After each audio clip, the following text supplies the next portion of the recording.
Hello, friends and family, strangers and acquaintances, my future children, and my future self. So, although I haven't explicitly set a schedule for these entries to come out, I was really hoping they would be a weekly thing. But I've already failed at that, with this being a couple days late. And that's okay. Or at least it'll have to be. I've been juggling a lot of creative projects while also having to do side hustles to pay the bills. And the last few days have left no more gas in the tank for podcast editing. But one of the things that Lex has taught me that has really resonated with me is to just be kind to myself. To be easy on myself. And something as simple as that only clicked when she said it to me. So I've learned to forgive myself and recognize that one hiccup or misstep is not the end of the world and doesn't mean whatever it is I'm doing has gone to waste. I've learned to listen to myself and realize when I need to take a break, take a rest, and call it a day. So that's why this is coming a little later than normal. You know, I always feel a bit weird whenever I see smaller creators apologize for either getting their creations out late or not being as active. 'Cause in my mind, to kind of put it bluntly, I didn't think enough people cared. And even when I see bigger creators do this, I used to think that, they didn't owe anyone an explanation for that. Life happens. And we're only human. I thought that was just common sense.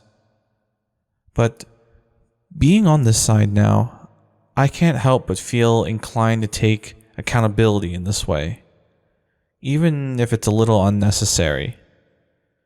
I apologize that this is coming out later than I would like, but I don't regret not being able to finish it until now. That's how I feel. But onto how I feel about something else. Religion.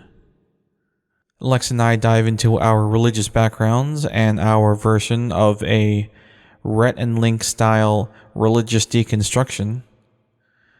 One of our professors said it best by describing people like us as recovering Catholics. So with that, let's go. All in. Guys, gals, and non-binary pals, I am back with the lovely Lex. Hi. Hello. So last entry we left off on the cliffhanger of religion, which this is definitely going to be a controversial, potentially divisive topic. Yeah, for but sure. That's what this podcast is about. Speaking our truths and being authentic to ourselves. And genuine and true to who we are. Yeah. So let's dive right into it. So sounds good. Religion. What religion, I guess, are you? Well, currently none. I would probably identify at best as agnostic. Yeah, same for me. I would too. We both have similar sort of stories with our upbringing on religion. We both went to private school, specifically Catholic private school. Yes. Correct? And just a weird coincidence, we went to similarly named schools, but they weren't like the same school. Yeah. They both had the word Assumption in it. Yeah, but they were in different towns. They were in different towns. And they weren't related to each other. Not at all. Yeah. So, The irony is what's weird. but anyway, that's just a just an interesting coincidence because I tried to flip through my previous yearbooks to see if like we were like ever in the same class or whatnot. Well, I guess that wouldn't be true because you're actually like a year older than me, so you'd be in the class above me. But yeah, no, we didn't go to the same school. right. But we did both go to private Catholic school. Mm-hmm. How long did you go to your private school? Honestly, not super long. Enough to get the gist of it though. I think it was at most 3 years. Okay. I went from kindergarten all the way through 6th grade. Yeah, that's how my Catholic school worked as well. And that's actually how most of my classmates, they attended through kindergarten through 6th, where I came in a weird time. Did yours have a pre-K, preschool? I'm not sure. I don't remember. I don't think so. Mine did, and I was one of those weird kids who didn't go to pre-K. Not just at that school, but I just didn't go at all. Oh, okay. My first school experience was in kindergarten. I can't say that's actually too surprising. I feel like around the time when we were born, like that pre-K was like a suggestion. You know, it wasn't like a thing you had to do. I mean, Right. I feel like maybe it's still a little bit like that, but maybe more encouraged now. Right. And so you said you only went 3 years? About 3 years, I think. Do you remember when you started? It was like, What grade? I think it was like 4th, 5th, and then a little bit of 6th, maybe? Okay. Did you go to public school before that? Yeah. Okay. Gotcha, I made the switch because we moved schools. Gotcha. Or we moved, we moved, Towns? we moved towns, yeah. Okay, but this is still in New Jersey, right? Still in New Jersey, yeah. Okay. My dad got a different job, and then we moved and actually bought a house. My parents bought their first house. Okay, gotcha. Yeah, the way mine was set up, it was pre-K through 8th grade. So pretty much elementary school through what we would consider middle school. Some places call it junior high, but that is what we would consider middle school. And it's funny because the reason I stopped going was because they were building a new school that was a little bit further away than from where I lived. I was already in a town where we didn't have buses, so my dad was driving us to school every day and also picking us up. Well, either my dad or my mom. Yeah, they were building a new school in a town like a little bit farther away, and that's when I stopped going and I went to public school. That makes sense. Yeah. What was the reason you stopped going? I moved to California. Oh. So my That's why I school stopped moved going. and you moved yourself. I moved with my family. Yeah. That's an interesting thing to talk about, though. Like, you know, for instance, why didn't I go to a Catholic school in California? Yeah, so why? Okay, great setup for that question. Why didn't you? Well, my parents aren't particularly religious. And so why did you go to Catholic school in the first place? I think the main reason my parents wanted me to go to a Catholic school, at least at the time, was because the school system, like where I transferred from, the schools were better than where the schools were currently located, like in where my new house was. And my parents just didn't like the educational setup, so they had us go to like a Catholic school that they liked the system there better, I guess. So your parents weren't religious, but they thought the private school had a better educational system. Yeah. My dad grew up religious, and my mom grew up, I guess a better way to call it is like around religion, like, but it was very like loose. Gotcha. Her parents is like religion, and it was more like a spirituality kind of thing rather than religion. Like my great grandmother was very much about like, you don't have to go to church to believe in God or believe in Jesus or pray or, you know, do any of those things that you typically would do in a church. She was very much just like, you can do those things in your house if you want to. It's fine. Like, Right. And I think you brought up a very interesting concept of spirituality versus religion. Yeah. How would you define the difference between those two? Well, I would say religion it's more performative in a lot of ways. I'm sure I'm sure that, that may statement. be controversial to say. I mean, this is obviously just in my perspective. Religion has always been a little bit more like on the performative side of things.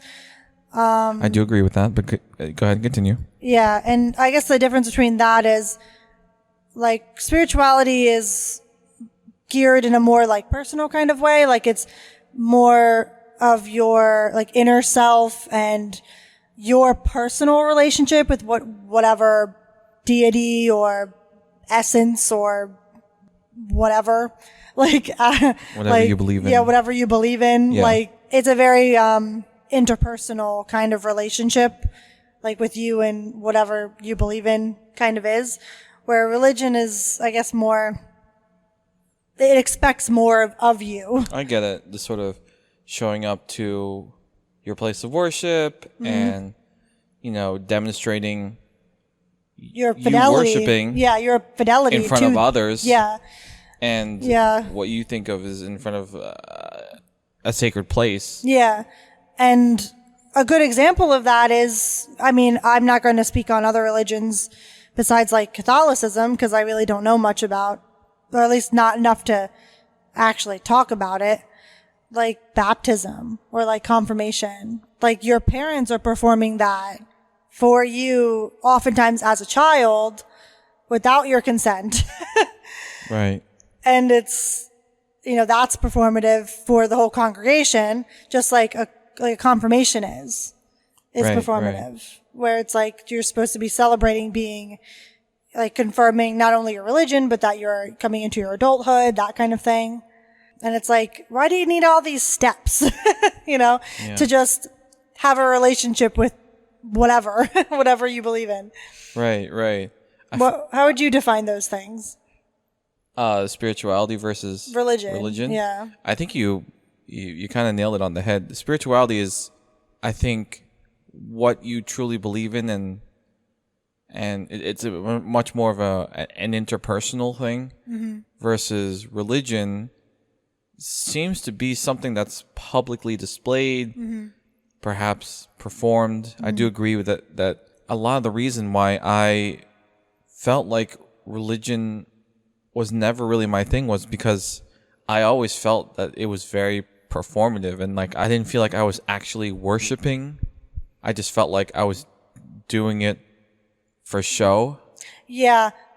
And I think growing up as a kid, I wanted to be like the teacher's pet or whatnot, and I wanted again people to like me, and so I would do anything that would get positive Feedback. reinforcement and feedback. And because I went to a Catholic school, obviously that sort of like yields being performative and taking actionable steps, right, showing your worshiping. Yeah. That's kind of funny because I was a little bit the opposite. I wasn't really a teacher. Well, I was like as in like teachers liked me, but I wasn't like I was a little bit too curious, I think, a lot of times. Right. Yeah, I want to be like the good student, the unproblematic one. I was maybe a little bit too problematic in Catholic school anyway. Yeah, you like to find the holes in their arguments. And I mean, challenge them a little bit. Well, just because I had so many questions and nobody wanted to answer them. And I think that's human nature, especially for kids to have that curiosity. And I guess I was just one to where like, if you told me this was one thing, I would be like, okay. Oh, I never took that sitting down. I was like, well, why? I guess it depends on what it was and who was saying it. Yeah, it really is. Because some things you question, but when it came to religion, you really didn't much, right? I didn't much. I was just like, okay, I'm seeing this is what everyone's doing, and so I'm not going to be that one person that like sort of rocks the boat. Oh man, I was a boat rocker. You were a boat rocker. It's just because like I think my I think it would have made a difference, like, for you. You know, this was your life for most of it, so I understand, like, why you didn't really question it till much later. I was introduced later to, like, religion in a very, like, serious sense, and I didn't grasp, like, the levity that some people took this information with. Like, I was all, like, poking holes in their, like, arguments, or, like, just asking, like, questions like, well, why does God have to be a man? You know, like, why? You asked that question at that young age? I don't think I asked it directly to a teacher, but I remember thinking it. I remember being like, you know, why is God not a woman necessarily? Or something that made more sense to me, like, especially now, but even then, like, why is God even gendered at all? Like, it makes much more sense for God to be like a non-binary kind of figure. Yeah, you know, yeah. both essences, right? I feel like that makes a shit ton of sense. Why is God a man? Yeah, and I'm sure that now leads into, I guess, all the different translations of the Bible throughout history and how it's edited and they took things out, they put things in. I mean, the translations in particular too. It's like, how many goddamn times have you translated this book? Like, Google Translate is shitty. Like, how can we have gotten this right? Right. I definitely think you're more educated on this, but I'll never forget when, it's been so long now because I haven't gone to mass in like years, but there was a point where a new translation came out for a very like common part of mass, and it would trip up the churchgoers. It would trip up the priests to suddenly change a prayer that they had been doing for years, probably. Yeah, and had memorized, and now have to rememorize this newer translation that is allegedly more accurate. And now suddenly the word of God. Yeah. I think that's a great example, though. Like, to their credit, it may have been a more accurate interpretation, but that just goes to show we don't get shit right all the time. Right. It's not perfect, and I doubt that the Bible is 100% accurate. That seems kind of naive to say that it is. It's like, I just feel personally that it's hard to follow something you don't know is completely 100% the truth. And I think it's hard for me to take anything as 100% truth when, that's what faith is, right? You just simply have faith that this will work out, or have faith that this really is what is going to happen when you die. But at the end of the day, like, I can't believe in that because I can say with 100% certainty that I do not know. And I'm okay with that. I feel like some people aren't, but I'm okay with, like, not knowing 100%. I don't think we're supposed to know everything, especially when it comes to, like, spirituality. Right. I definitely, now we're getting to, like, afterlife theories and and whatnot. And I know we both come across some theories, some TikToks that one TikTok you showed me. Right. That blew my mind. I don't have it readily available. If I find it again, I will link it in the show notes. But do you remember briefly the general gist of what it theorized? It was kind of similar along the lines of, like, when you die, you're able to, like, go on to the afterlife. You get to stay. And then there was another option. I forget what it was. I thought it was either, like, you can go on to the afterlife, or you can, like, roam around if you... I think that maybe it was just those two options. Right. But once you picked and went on to the afterlife, you were met with, like, all the people you've known in your life, and, like, potentially, like, all of their past lives, and your own past lives. And, like, you would make, like a contract, basically, like a soul contract to, like, make your soul, like, grow, and you would kind of ascend to, like, the next level, for lack of a better word, of like, growth in your life, in your next life, not in your current life, because your current life is over.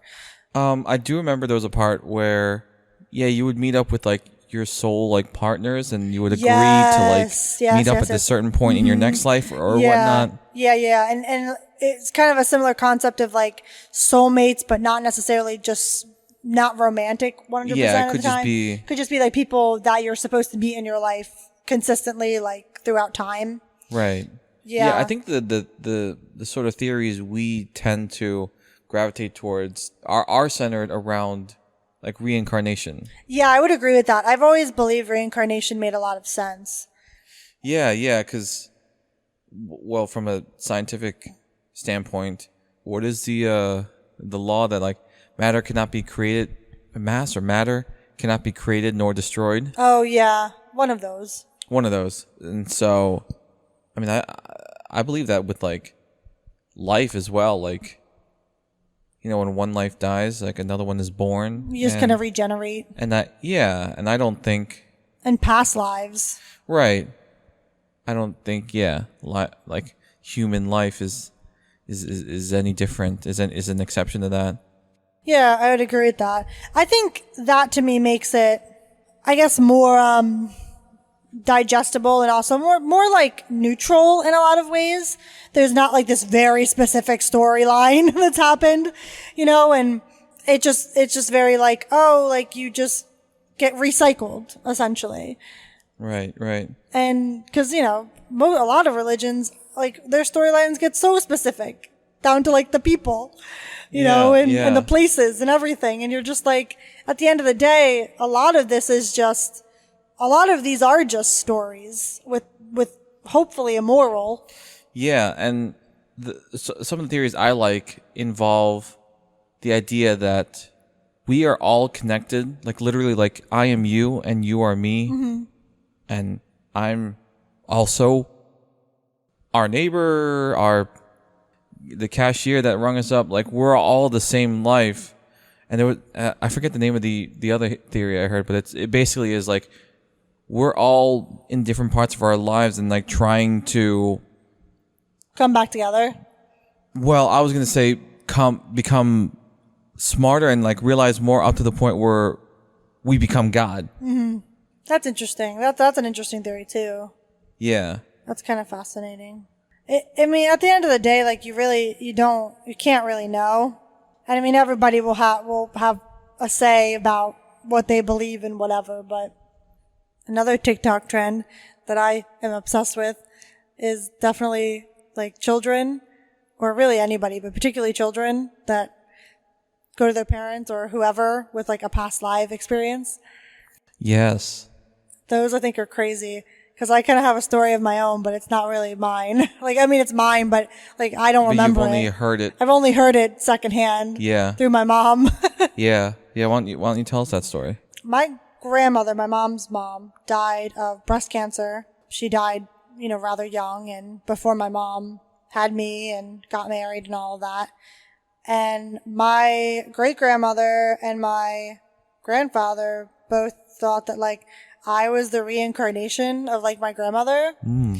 And my mom has this story where I was like in line at like the checkout, and my mom, I asked my mom or my mom asked me if I wanted to get like a candy or something sweet, and I said yeah, and I got juicy fruit. And Not sponsored. yeah, not sponsored. And my mom was like, oh, like, you know, weird. Like, what made you want that? And I had said that, oh, my, you know, grandma, it's grandma's favorite. She said she wanted it. Like that kind of thing. And you meant grandma. You didn't mean great grandma. No, I meant like, yeah, my mom's mom. And my mom was like really weirded out because that was like literally my grandma's favorite gum that she always. So it was true. It was true, yeah. Wow. And my mom had I think it was my great grandma that would do this, but she would put juicy fruit like on the trees and I guess the backyard or like her house and say that, oh, like it's like juicy fruit trees. It's like a candy tree or whatever. And like there was like a cutesy little thing that she would do like when my mom and like her brothers and stuff would come over. And I guess like that was just like a thing that like her family really, really liked. And so the fact that I knew that was kind of weird when my mom had never talked about it before. And like there was never really a mention of it at all. And how old were you? I think my mom says I was like maybe 5 or 6. There's definitely other instances too, but I can't remember. That was the one that sticks out the most in my head. But there were definitely other moments like that like she was just like convinced that I was like the reincarnation of my grandma, which I don't know if that's true. I would say that, children just are more open to like seeing ghosts or seeing spirits or like whatever you want to call it, because they're closer to like, where Their they came life. from. Yeah, Yeah. their past life. Exactly. Or they're closer to the other side, I guess you would say. I've heard that's why babies cry when they're first born, is because they're, I guess, sort of mourning their past life. Oh, that's sad. I've never heard that. Yeah. Oh, I mean, that makes sense. Also, it's scary as fuck, I would imagine. Like, just Being born. Yeah. Yeah, You're yeah. like, whoa, everything's new. I remember nothing. Yeah. Yeah. I'm sure that's absolutely terrifying. It's probably great that we can't remember that. Yeah. So, that would be nice to know if, like, there is anyone that remembers being born, though. Yeah, I think as a kid, I used to think, oh, maybe there are some people that remember being born, and I just don't remember it myself. But glad to know that no one remembers being born. Yeah, it seems like almost nobody seems to. Yeah, yeah. I'm sure there's one person somewhere out there, but never say never. But Right. yeah, I love stories like that, though. I love hearing like people on TikTok, especially just telling like people's past life experiences. It's just so fascinating. It's like, cause you kids say stuff and you're like, how the hell would you have known that? Like, how would you know any of that? Like, there was this one story that I heard on TikTok that was crazy to me. It was like these twins that died in like a car crash or something like that. I think it was like they were walking and a car had hit them. And then they, like, their parents, like, moved away from the town where they had, like, their daughters had tragically died. And then they moved away and they had 2 other children, another set of twins, also girls, like these other 2 girls were. And I think they were going on a visit or something, like a vacation to this town to, like, visit family or whatever. And these little girls could point out places where, like, oh, that's where I was when I did this thing, or that was my favorite park. And they knew, like, where they lived, like the house name, the park name, their old friends, like things like that. They would name people. And it was just like there is no way. The kids that like might have picked up on, like, oh, maybe the parents mentioned like the house where they used to live, the street they lived on or whatever. But to know things so specifically as like their friends that their daughters used to hang out with, that, or the school that they went to, that's weird. Yeah, it's a little creepy. That's definitely like, dude, like there's something going on there. Yeah, yeah. Whether it's like a reincarnation thing or it's just them like interacting with their like siblings that have already passed away, like whatever you want that to be. But I just think that stuff's fascinating because it's like, yeah, like some of those things seem a little too coincidental to just be a child's like overactive imagination. I'm so open to that. Like I'm going to be sitting there with like a pen and a pencil and like recording shit. Like, if we have kids and they're like talking about like all this stuff, like I just want to know everything. Please tell me. Yeah. Who were you? Yeah. What's your real name? What's your name? What do you work for? What are your many names? Like I would love that. That stuff's super interesting. Yeah, it just blows my mind every time I hear something about it. I think we should go back to though, like our relationship with like religion and kind of how we've gotten to the place like where we are now. Right. I did want to talk about how my culture plays a role in religion. Okay, you can talk about that. So I am a first generation American. Yeah, that's right. That's right, right? Yeah, because you're. Although I wasn't born here. I was born in Manila, Philippines, and I came here when I was 1 year old. I would still consider that first generation because you were born here. Well, you weren't born here, but you were basically born here. I was basically born here. You were raised Definitely here. raised here. Yeah. Like, you are way more culturally American than you are. I am absolutely culturally American. I consider my nationality American, and my ethnicity is Asian, specifically Filipino. Yeah. Both my parents are Filipino, and as far as I know, I am fully Filipino. I would like to take one of those 23andMe tests to really see if there's anything else in me. Would you be disappointed if it just said 100% Filipino? A little bit, just because like growing up, I had all these classmates that are like, "Oh, I'm 10% Irish, 20% Italian, 2,000% Norwegian." Oh my gosh. I'm just like 2,000%. Yeah, I was like, this math ain't adding up. No, but it's no, I always thought that was so cool. They were so diverse. Yeah, white AF. Yeah. But no. I just thought it was cool that people were so many things. And here I am just being like, well, I'm just me. I'm just one thing. I'm just one. Boring. Oh, come on. But my family and I, we are Filipino. And in the Philippines, I forget what exact percentage it is, but it's a pretty high percentage of Catholicism. And Catholic is the dominant religion in the Philippines.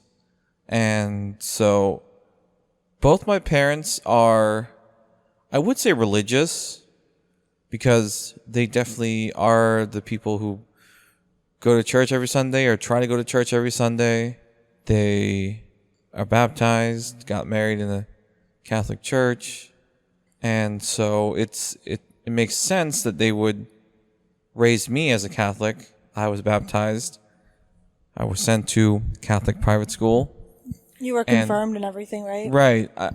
After I moved to public school, I still went to my local church's CCD class, or I think it was called religious ed, like religious education. And at the end of that, I got confirmed. I am a confirmed Catholic, which I guess in hindsight now, I didn't regret it at the time. I was just like, yeah, this is what I'm going to do. Mm-hmm. But now it's just like, well, I really, really do not identify as a Catholic anymore. Yeah, that was my whole reason for never going through a confirmation, because I didn't, even when I was being asked, like, and everybody in my class was like confirmed, I definitely was like, no. So you stopped going to Catholic school in the 6th grade, correct? Yeah, just about, yeah. Okay, because I didn't get confirmed until, I think, mid to later high school. See, that's when I always thought that people would have gotten confirmed, but at least in my Catholic school, most people were confirmed by, I would say, 11. Wow. Yeah. No, I feel like we were getting close to the age of 18. Yeah. I remember that there were definitely many conversations about, like, you know, why I didn't go up for like communion and stuff. And it was like, oh, well, I'm not confirmed. And then there was just, you know, of course, very many conversations about, oh, like, when is it happening? Why don't you? Are you going to? You know, just all these questions. Really? Well, I guess I was never asked that because I was going to. Yeah. But so what was that like? Well, kind of weird, because I'm very glad, especially now, that I did not do it. But even then, it just felt like, it felt weird that all of these, like, you know, my peers who were like, you know, 10, 11, maybe some of them 12 years old, right, have what should be a very important life decision, you know, about what religion you're going to be a part of for the rest of your life, more or less. And like, they're all just taking it kind of as, this is just what we do, or this is like the next step in things. And I was just more, I guess I questioned things more. I wanted more information before I signed the deal, kind of thing. Right. And nobody was willing to give me any of that information. So I just said, no, I don't want it. Well, I'm sure also like not in a way that satisfied your questions. Oh, no. Yeah, definitely not in a way that satisfied my questions. And I mean, I'm sure a lot of this also had to do with like for instance, like your life is a little bit different in the way that you were raised kind of in this. I wasn't really like, my grandparents were religious, sure. Like my dad's mom and like the man I consider my grandfather was actually my step grandfather. He was also very religious, but like my dad himself wasn't ever very religious. He has told me a few times he's like an atheist. And my mom is just kind of, I guess, more agnostic, but never really identified kind of thing. So just our backgrounds are a bit different. Yeah, I'm definitely not atheist. Yeah, I'm not atheist either. I'm agnostic, and then, I don't know. I'm not sure. Yeah. Questioning. Yeah, questioning. Wondering. Wa- Wandering. Yes, always wondering, always wandering. Perfect. But not all those who wander are lost. Yeah. I have a question though. Like, did you feel as if this was like just another thing to do, like in the steps of religion, like getting confirmed and like going through the motions of all that? Like, I guess so, yeah. I viewed it as sort of like a completion of a task. Mm-hmm. Because I had been baptized. Obviously don't remember that because it was when I was probably less than 1. Yeah. Then I did Holy Reconciliation. I think that's what it's called. I did Holy Communion. And this, I think, was the last sacrament before, like matrimony and then, last rites. So I guess this is metaphorically like the same equivalent as like going off to college but in church standards. Yeah, like kind of like you're growing up, you're becoming an adult, Right. or what people consider an adult, I guess. And I remember when you're confirmed, I believe you choose a saint name. Oh, yes, I do remember this. And I remember looking up who is the saint of dance, because at the time I was really into dancing. I took a lot of dance classes, and That's a very you thing to do. yeah, and it is Vetus, Saint Vetus. So that is in my saint name, my saint confirmed name. Just a cool little fact. That's kind of a cool fact. Yeah, I never did any of that. What kind of saint would you look for if you had to choose one, like a saint of like a patron blank, saint of whatever. Yeah. I was toying around Saint Francis of Assisi, which is I believe the saint of animals. Oh, that makes a lot of sense for you too. I'm not super well versed on saints. That's the only one but I'm pretty sure there's a patron saint for everything. Yeah, that's the only one that stood out in my head because one, it was kind of a popular saint amongst all the kids because we all kind of are animal lovers. And so that was a popular name. I don't remember any other saint and what they were a patron of. But what do you think your saint would be a patron of that you would want? Maybe of women? Ooh, let me Google real quick to see if there's such a thing. Or friendship, loyalty. I'm just listing characteristics and things that I patron saint of women is Saint Mary Magdalene. Mary Magdalene, that's great. She gets a bad rep. Yep. So, which I think is very fitting because your grandmother's name is Mary. I think my great grandmother's name is Mary as well. I'm pretty sure. So Mary had Mary? Uh-huh. I'm pretty sure her name is Mary as well. Dear Theodosia, what do I name you? Yeah, exactly. After me, Theodosia.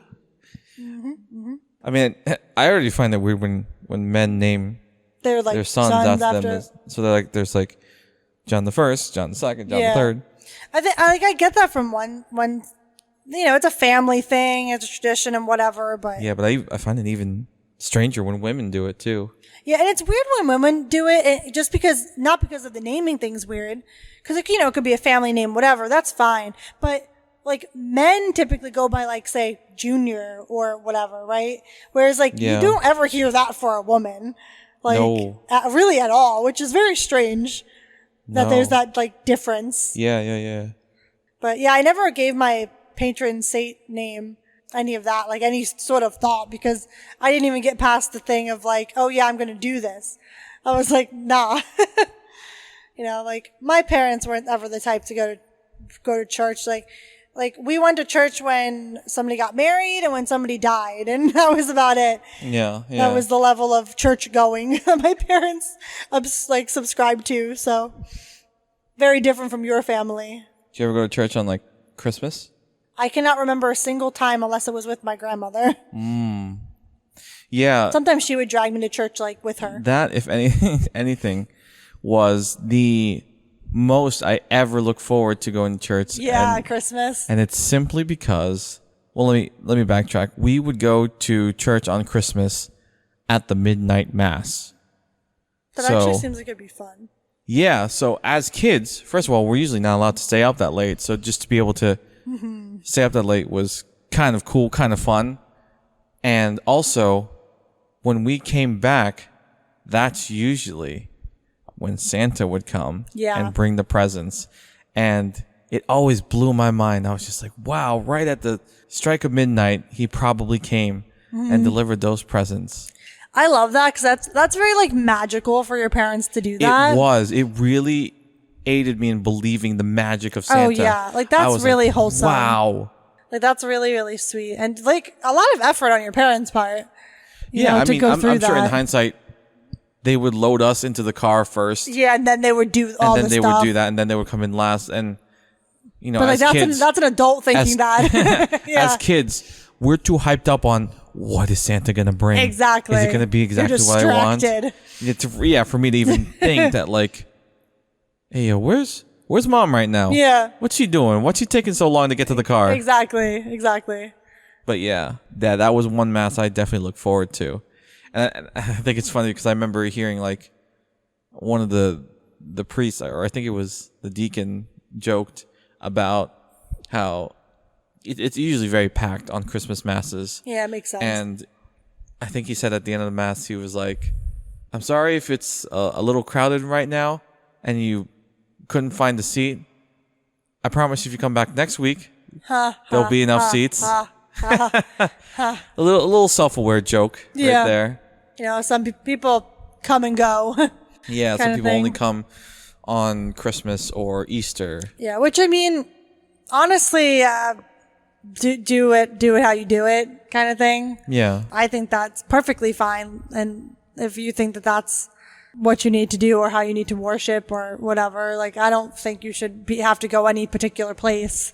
There's really no reason for it other than that supposedly you're supposed to. Yeah. I forget where I heard it from. I think I heard it from your mom, but the sort of notion that I never questioned until it was pointed out was something along the lines of, I don't believe in a God that takes attendance.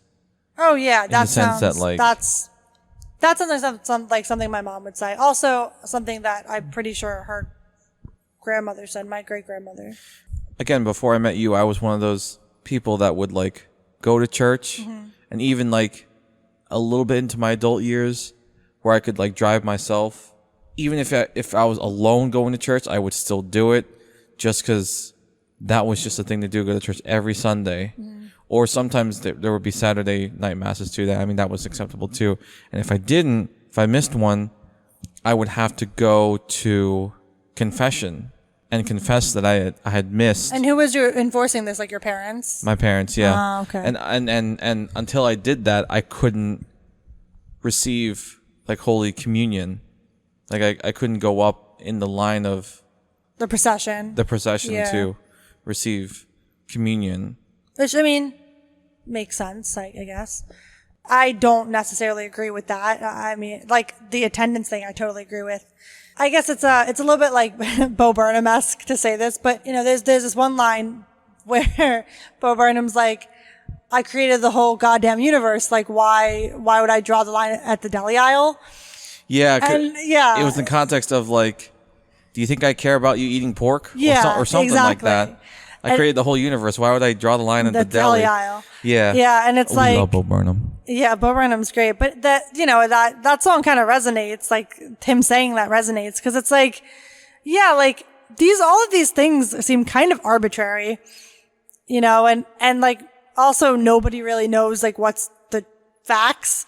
So like you could easily, in theory, be doing everything fucking wrong. Or my theory really is that you're doing everything right because that's what you believe in particular. Like whatever you believe is like, that's fine. That can also be your truth. It's not necessarily the only truth, but it could be a truth, Right. If you're a devout Catholic or for whatever religion, I would never want to take that away from you.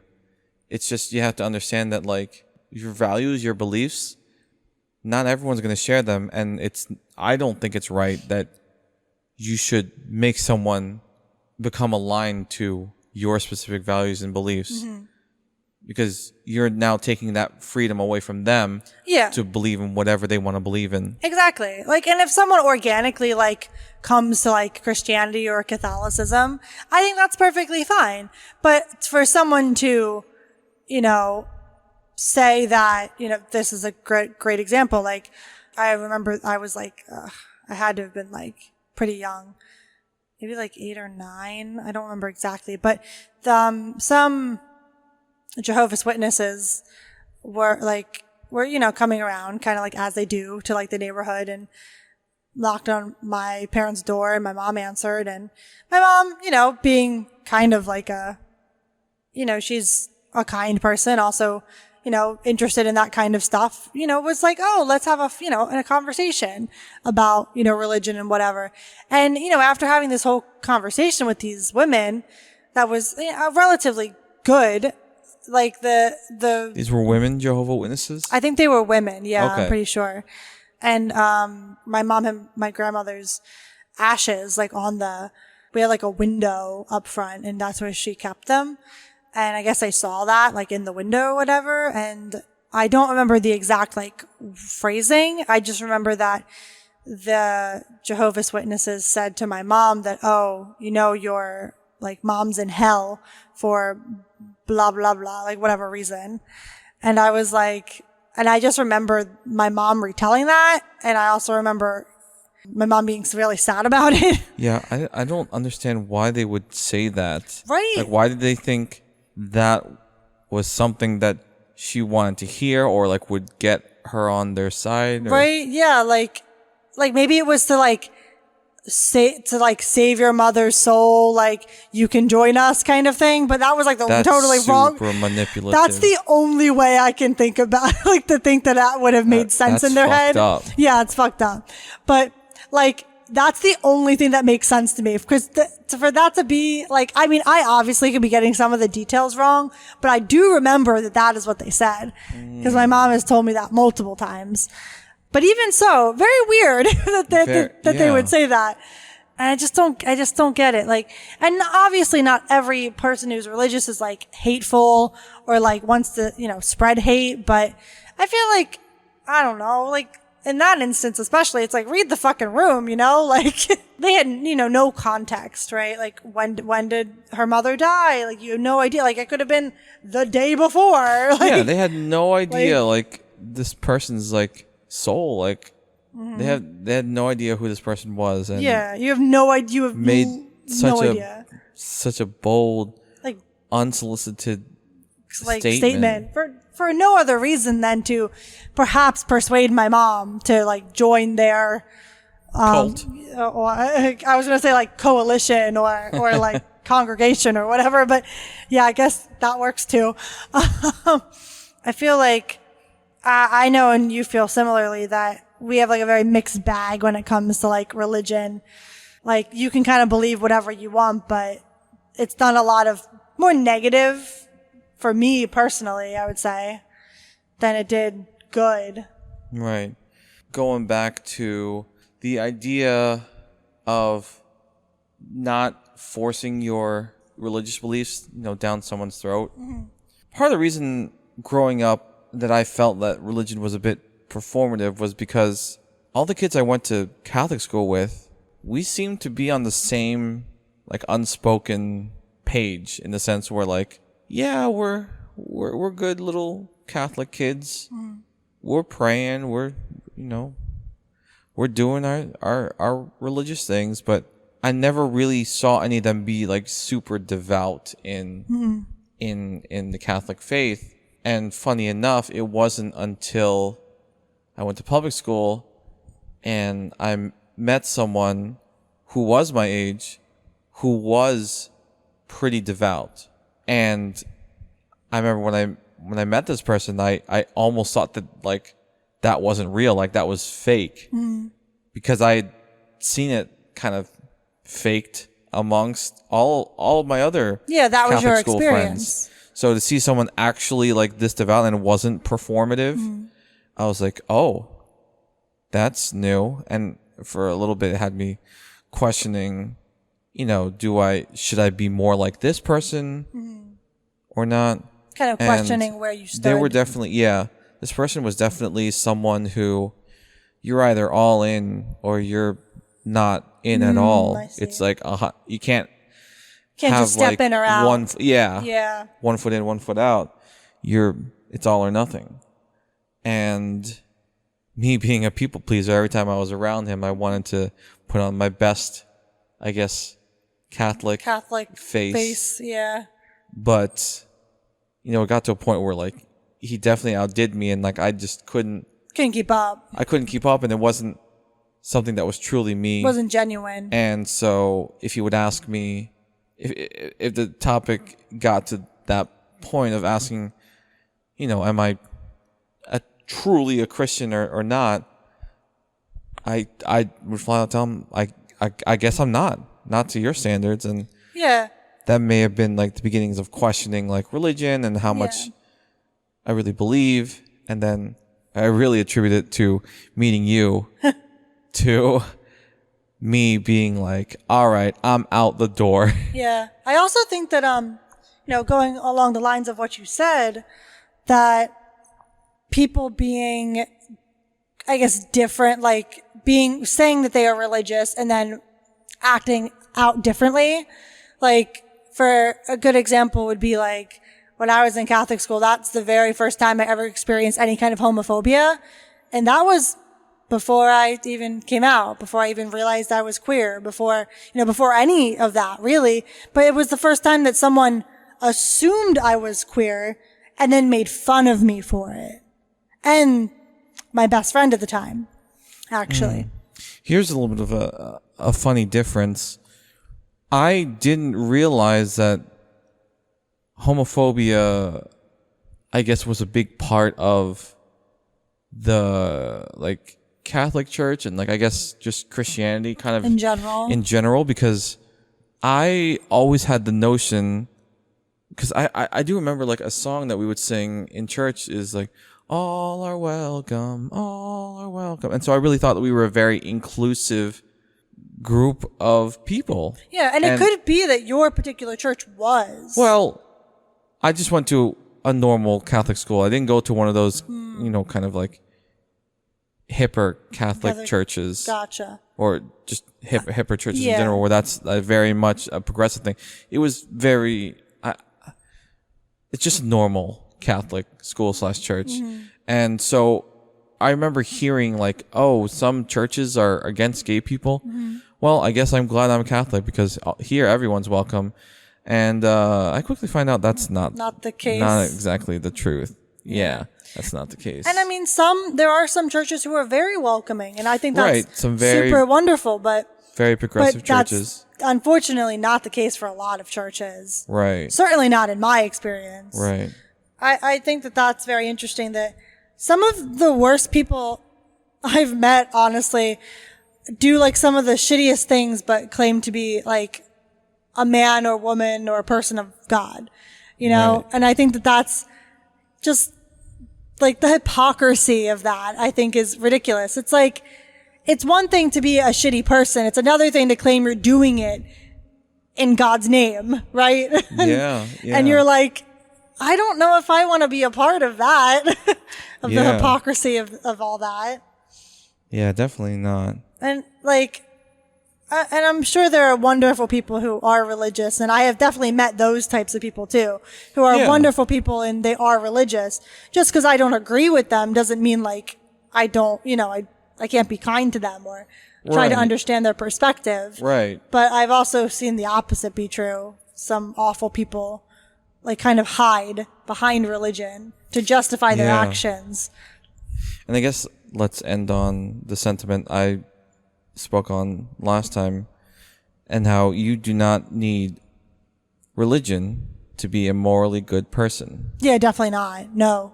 I think some people are taught that you do and are never given the chance to explore the fact that maybe you don't need religion to have morals. Yeah, that's 100% true.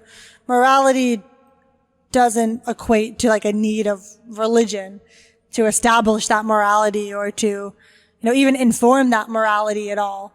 You can just have your own set of moral compasses, and that can inform like your morals. Right. I remember, I think I saw a TikTok that I think you used an audio from somewhere. I don't know where the audio was from, but it was basically asking this atheist, like, oh, if you don't believe in God, why don't you go around murdering and assaulting? I remember this TikTok. As much as you want.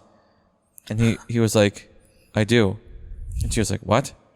And he was like, I do go around murdering and assaulting people as much as I want, which is zero. None at all. Yeah, none at all.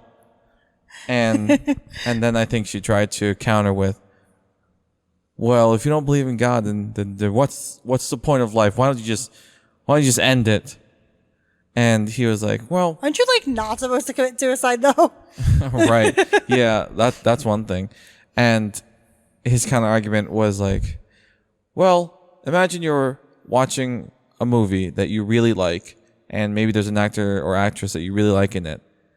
And if I told you there was an end to the movie, would you just stop watching it altogether?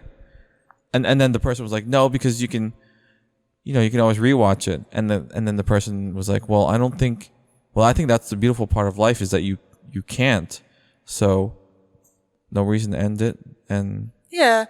And you can find meaning in your own ways. Right, like, right. Religion doesn't need to be the meaning. Yeah, and one thing I just want to mention is that you can't rewatch life. You've got, you live every day, but you only have one life. Yeah, exactly. So yeah, just, I guess the moral, that's like, make the most of it. And yeah, exactly. You can be religious if you want, but just because you're not religious doesn't mean you're not a morally sound person. Right, right. Yeah, and it's like, it's weird to say, but I also think that some of the most open-minded people are the people that I met that are like agnostic or atheist or people that question. Right, right. It's like, I feel like some people cling so heavily to belief that they don't broaden their horizons and close themselves off. Because if you're taught at a very young age and you don't question it, or you don't have the opportunity to question it, and you just go along living life with what these things that people have put in your head. Yeah. I think that sort of deters that open-mindedness and like the that ability does. to question, which is, I'm sure, exactly what the church doesn't want. Yeah, they don't want people to question. They want you to fall in line. Follow specifically, like follow the rules. They're very specific guidelines. Yeah. Yeah. I mean, and of course that there are obviously like more, like regimented forms of like Catholicism or Christianity, like Mormonism is a good example of that, how they have a very specific belief system. Right, right. That is, in a lot of ways an entrapment, like where you aren't encouraged at all to think freely or think on your own or, be your own person, hardly. So I would imagine that's very difficult to like break out of. Yeah, yeah. Definitely think this was a great conversation about religion. My goal is not to change anyone's minds. Yeah, no. Or get, I don't know, like sympathy or whatnot. I just want to speak my truth and speak our truths. Yeah, I just ask for respect from Right. those people. It's like, you can be religious. That's perfectly fine. Yeah. But respect that I'm not. Yeah. I will respect your religion as long as it doesn't cross the line into, my life and what I believe. Mm-hmm. So again, in essence, you can be religious if you want, if that's your thing. But in my opinion, I don't believe it necessary to be a morally good person. I think everyone should be allowed the freedom to believe or not believe in whatever religion they want. If our future children are listening to this right now, what would you want them to know? That ultimately, that being a good person at the end of the day is what's most important. Being a good person is more important than being a religious person. So, if you're still wondering what I believe in, the most accurate answer I can come up with may be humanitarianism. I believe in being good to others and to yourself. And you don't need any commandments to tell you that. You don't need the fear of any gods in you. You just need a heart full of love and a mind open to everything. I hope this was worth your time. I know it was worth mine. Until the next entry, keep wondering, keep wandering, and go all in.